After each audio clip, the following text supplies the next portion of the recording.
Good morning all of you. Last class में हमने natural number, whole number और integers के बारे में पढ़ा था।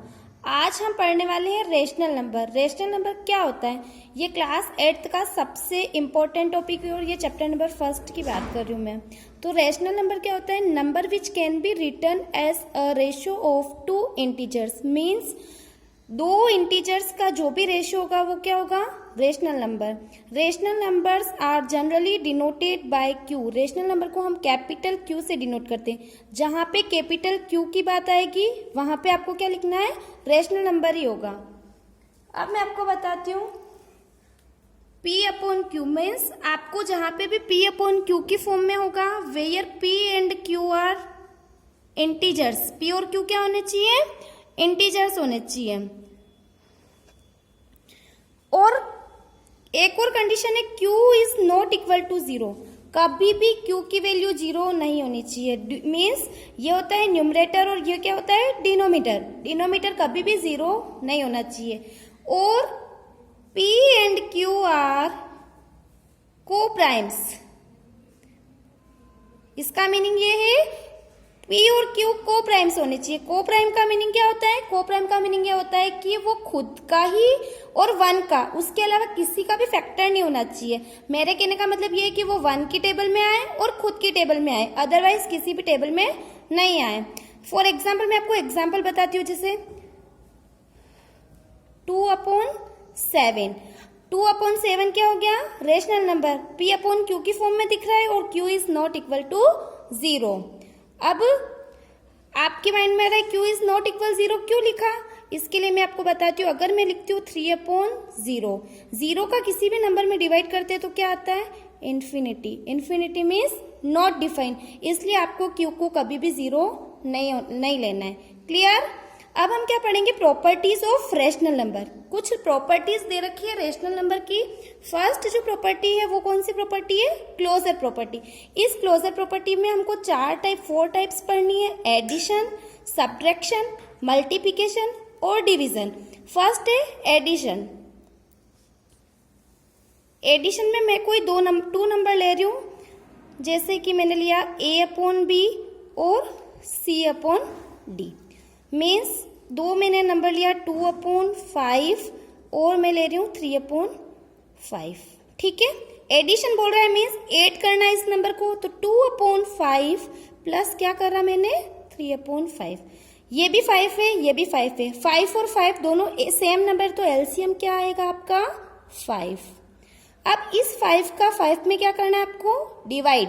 5 का 5 में डिवाइड करते तो हमें क्या मिलता है? 1। ये 2 उस 1 से क्या हो जाएगा? मल्टीप्लाई। प्लस 5 का फिर आप 5 में डिवाइड करेंगे, क्या मिलेगा? 1। 3 का 1 से मल्टीप्लाई करेंगे, जब सोल्व करेंगे तो 2 इंटू 1 क्या होता है? 2 प्लस 3 इंटू 1 क्या हुआ? 3/5। 5/5। ठीक है? मैंने यहाँ पे A/B प्लस C/D किया था, लेकिन मैं C/D प्लस A/B करूँ तो C/D मीन्स क्या हुआ? 3/5 प्लस 2/5। यहाँ पे एलसीएम क्या आया? 5। 5 का 5 में डिवाइड किया तो क्या आया? 1। 3 मल्टीप्लाई क्या हुआ? 1। प्लस वापिस 5 का 5 में डिवाइड करेंगे, क्या मिलेगा? 1। 2 किससे मल्टीप्लाई होगा? 1 से। 2 मल्टीप्लाई 1। 3 प्लस 2 अपॉन क्या हो गया? 5 इज इक्वल टू आएगा 5/5। Means A/B plus C/D is equal to C/D plus A/B। ये आपको सबको दिख रहा है ना? मैंने A/B प्लस C/D किया और C/D प्लस A/B किया, दोनों वैल्यू क्या आ रही है? सेम। अगर ये सेम आ जाती है तो closure property satisfied for addition. Hence closure property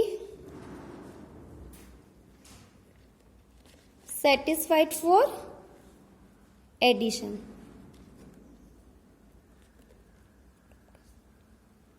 clear? आपको ये समझ में आया सबको? क्लोजर प्रॉपर्टी में क्या करना है?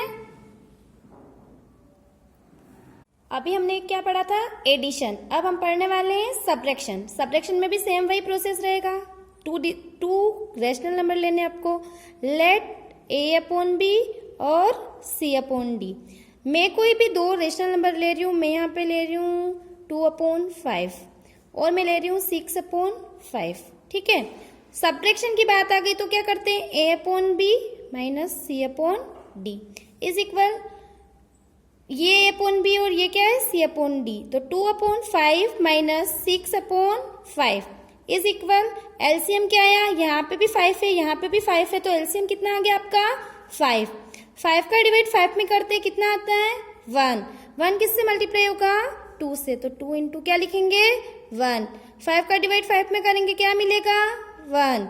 6 का मल्टीप्लाई किससे करोगे आप, 1 से। 2 में से 2 इंटू 1 क्या होता है 2, 6 इंटू 1 क्या होता है 6/5। अब आपके माइंड में आ रहा होगा 2 में से 6 तो जाता ही नहीं है, तो 2 में से 6 नहीं जाता है, लेकिन 6 में से 2 तो जाता है। 6 में से 2 जाता है तो क्या आता है 4/5। लेकिन जब छोटे नंबर में से बड़ा नंबर माइनस होता है तो यहाँ पे साइन कौन सा आ जाएगा, माइनस का। हमने अभी ए upon B minus C upon D किया। अब मैं यहाँ पे सी upon D minus A upon B कर रही हूँ। सी अपॉन डी में सी अपॉन डी वैल्यू अपनी कौन सी थी 6/5, ए अपॉन बी कौन है 2/5। तो क्या करेंगे हम 6/5 माइनस 2/5। यहाँ पे भी 5 है, ये भी 5 है, तो एलसीएम कौन आएगा 5। 5 का डिवाइड 5 में क्या क्या मिला 1। 6 इंटू 1, 5 का डिवाइड 5 में क्या क्या आया 1 माइनस 2 इंटू 1। 6 इंटू 1 क्या होगा 6, 2 इंटू 1 क्या होगा 2/5। 6 में से 2 जाते हैं तो क्या आता है 4/5। अब देखो आप a upon B minus C upon D किया मैंने, तो वैल्यू क्या आई थी माइनस का 4/5। सी upon D minus A upon B किया तो वैल्यू क्या आई 4/5। दोनों वैल्यू अलग अलग दिख रही है सबको, तो a upon B minus C upon D is not equal to C upon D minus A upon B. दोनों वैल्यू इक्वल नहीं है, तो closure property is not satisfied for subtraction.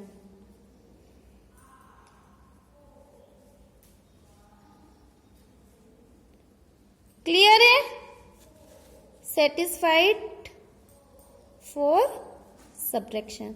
ऐसे आपको एक दो एग्जाम्पल लेके सोल्व करोगे तो आपको समझ में आ जाएगा कि कौन कौन सी प्रॉपर्टीज कैसे सोल्व होती है।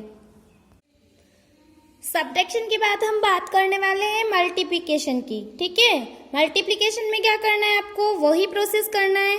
कोई भी टू रेशनल नंबर लेना है, लेट ए अपॉन बी और सी अपॉन डी। क्या ले हम 1/5 और मैं ले रही हूँ 6/5। मल्टीप्लाई करना है तो a upon B into C upon D is equal to 1/5 multiply by 6/5।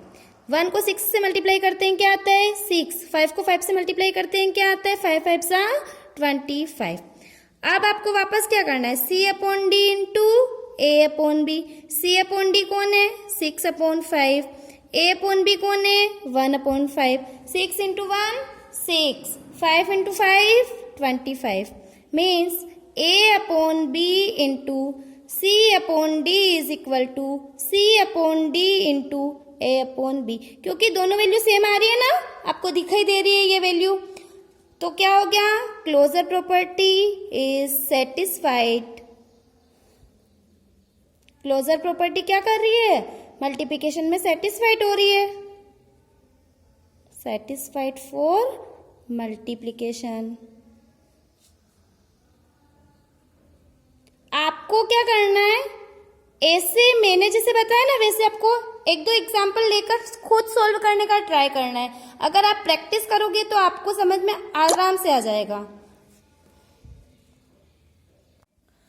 Multiplication के बाद हम किसकी बात करेंगे, डिवीजन की। उसमें भी ऐसा ही करना है जैसा आप एडिशन सब्ट्रैक्शन मल्टीप्लिकेशन में करते आ रहे हो। कोई भी टू रेशनल नंबर लेना है आपको, लेट ए अपॉन बी और सी अपॉन डी।